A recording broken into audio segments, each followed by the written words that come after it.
نصف نهائي والانتصار على الكاميرون في مقابله اللي كنا تنتظروها، وكان فيها واحد التخوف كبير. ما بغيتش نهضر على هذا الشيء في البدايه. اللي كاين هو انه حنا مباراه بعد مباراه تنزيدوا نطمئنوا، لان صراحه هذه مقابله باش نشوف نهضروا على العمق، ما نهضروا على التفاصيل كيفاش لعبت المقابله. مقابله ديال الكاس، مقابله ديال كيسميها ديال الاراده، ديال الرغبه، السماته، كلشي كان تيدافع، كلشي كان تيهاجم.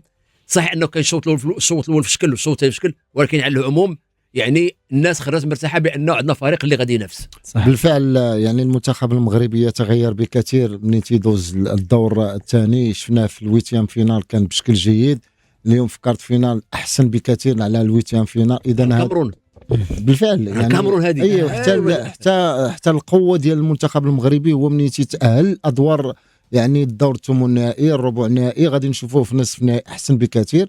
اذا تعطينا واحد الاطمئنان، وحتى حنا في الكاليفيكاسيون في الويتيام فينال كنا مطمئنين بان المنتخب المغربي غادي يظهر بواحد الشكل جيد، وما كناش متخوفين على الكاميرون. والحمد لله تنهنئوا المنتخب المغربي على المرور ديالو للنصف النهائي والاداء الجيد ديال جميع اللاعبين، ونتمنى لهم التوفيق ان شاء الله في المباراه نصف النهائي. وفعلا سي سعيد حنا فرحنا كثيرا وسعدنا كثيرا لهذا التاهل اولا على المباراه التاهل فعلا التاهل والاداء حتى سي سعيد. لانه انا بالنسبه لي الى حيدنا المباريات الدوليه اللي لعبناها مع المنتخبات ديال اوروبا وديال امريكا اللاتينيه وكاس العالم في قطر، فبالنسبه لي على المستوى الافريقي هذه هي احسن مقابله يعني كيقودها وليد الركراكي مع المنتخب الوطني المغربي. والحمد لله جات بالشكل اللي تمنينا ان المنتخب اللي غينافس على اللقب خص المستوى ديالو يتطور. يعني المقابله الخامسه شفنا احسن مستوى ديال المنتخب المغربي، وان شاء الله نشوفوا احسن في الدومي فينال، لان باقي الامكانيه ديال المستوى ديالو يتطور. باقي والى باقي تتذكروا بانه كنا قلنا في الاول، قلنا بانه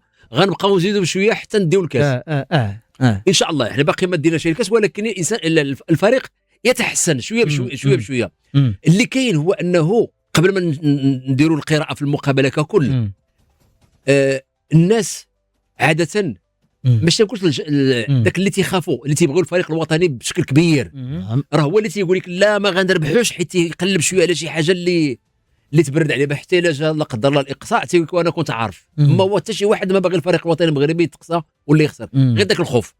اللي كاين هو انه الخصم اللي تتلعب معاه هو اللي تيجعلك اما تكون مزيان ولا واخا تبغي تلعب مزيان ما تطلعلكش الكره. حيت دابا الكاميرون ديجا اللاعبين ديال الكاميرون صح، والكاميرون عنده واحد اللاعب واخا هما اليوم كانوا شويه خلعوني لانه ما عمرنيش الكاميرون يتظاهرون بالسقوط. اول مره ما عمرنيشهم كاميروني صحاح حتى هما تيقبطوا في رجليهم واخا ما كاين والو. واش قالوا يمكن حتى هما شافوا الدول شمال افريقيا تدير هادشي حتى حنا ندخلوا في هادشي هذا، ولكن ما خدينا لهم والو، ما عطاونا حتى شي حاجه. نعم. مباراه كانت كوريكت عاديه جدا. الاكثر من هذا انه الا غنرجعوا للسيباري راه خدا واحد كما عند الحارس ضربه جزاء. وحنا هذه في المغرب تنصفروها ضربه جزاء سهله ما عندناش فيها نقاش، ولكن شي باش ما كاين. اذا على العموم انه ما عرفش علاش اننا تنقولوا الكاميرون، ولكني في الدخله واش لاحظتي معايا في الدخله لانه الكاميرونيين داخلين مخلوعين من المغرب، وحنا تنقولوا الكاميرون الكاميرون عندهم لاعبين مزيان، كاين حتى اللعابه ديالنا فين تيلعبوا. علاش انا نبقاو دائما الفريق الوطني واحد النهار ما لعبش مزيان نقول لا هذا ما صالحش وهذا هو اللي شي صعيب. راه اللي تيقهر اللاعبين ماشي ما لعبتوش مزيان، حيت الكلمه ديال ما لعبتوش مزيان مساله عاديه جدا.